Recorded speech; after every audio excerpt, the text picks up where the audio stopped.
Hello, and a very warm welcome to Sports Lumo special series 50 Greatest Olympic Moments in India's History.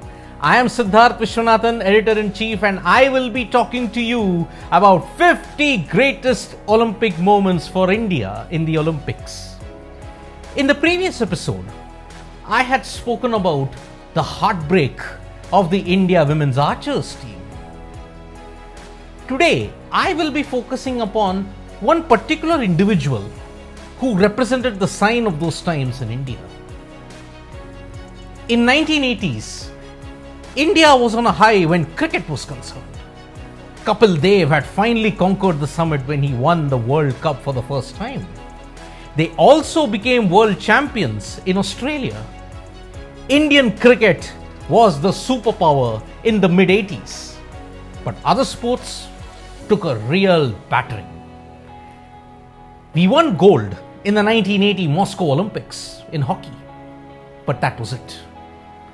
There began India's darkest phase in the Olympics. In 1984, we didn't win a single medal.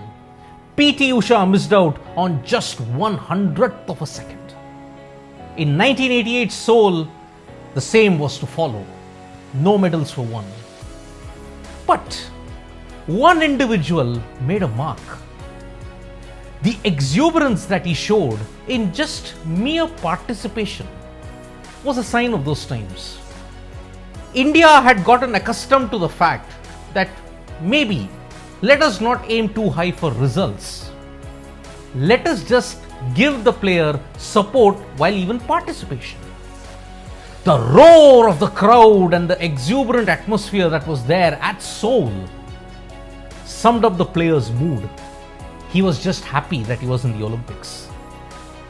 He carried forward a rich legacy in tennis. He did become a household name. He didn't achieve much in Seoul, but he helped Indian tennis move on from the glory days of the Amritrans. This person would be responsible for also molding a certain Leander Paes. Yes, I am talking about Zishan Ali, whose contributions in the 80s might not have been so great, but it helped Indian tennis overcome a rough ride where their contributions almost went down to zero. This episode is dedicated to Zishan Ali and his exploits in tennis prior and after the 1988 Seoul Olympics. The hype around Zishan Ali in the 80s was really big. He had won the national championships at the age of 16. He was number 2 in the world and the number 1 ranked player from Asia in the juniors.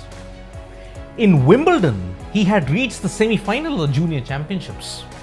Those were massive strides in those days. Zishan Ali dominated the domestic circuit, winning multiple number of titles in singles and doubles. 1987 proved to be a very good year for Zishan heading into the Seoul Olympics in 1988. He was part of the Davis Cup team that had reached the final. The Davis Cup is like the World Cup of tennis. They had reached the final, but they could not win it.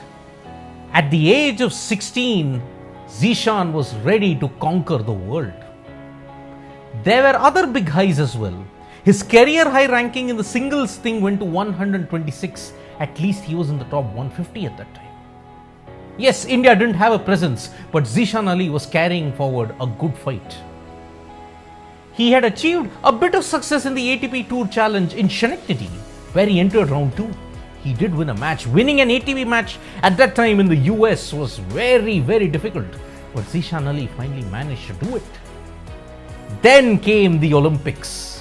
The high of the Davis Cup final in 1987, plus consistent national success, as well as Wimbledon and US Open success in the previous year, would have put him in a great frame of mind. But alas, in the Olympics, especially in 1988, it was a bridge too far.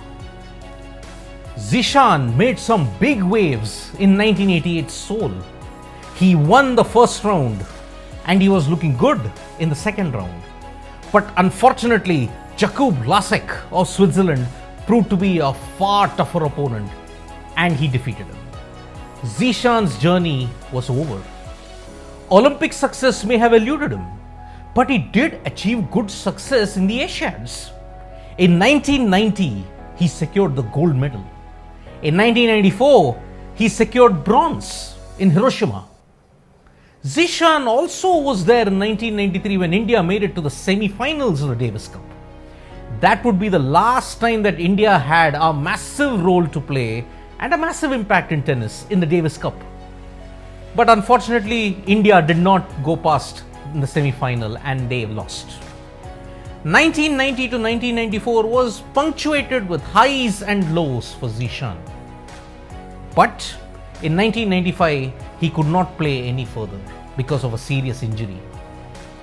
Under 30, when players are supposed to peak, Zishan suffered an injury and he could not play. That was the real tragedy of Zishan Ali. A superb player who did dominate, but he did not get the success that he really deserved.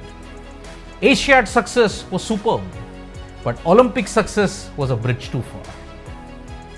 Zishan Ali is a household name in tennis. His contributions in developing the next talent pool are immense. Leander Paes, Mahesh Bhupathi and everybody around, whoever has had success, they all in a way owe their credit to Zishan Ali.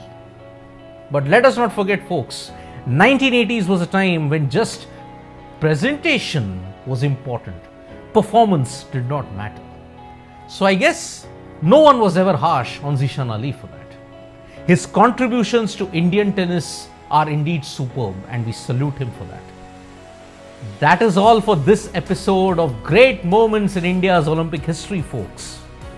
I, Siddharth Vishwanathan, will be back in the coming days for more interesting anecdotes and more interesting moments from India's glorious history in the Olympics. In the upcoming episode, I will talk about the heartbreak of a shooter. He was inches away from a medal, but it eluded him in the most heartbreaking circumstances. Press the subscribe button, tap the bell icon, like, comment and share folks to spread the word about India's glorious moment in Olympic history. Tokyo Olympics is on us, folks. Thank you so much for listening to this special episode.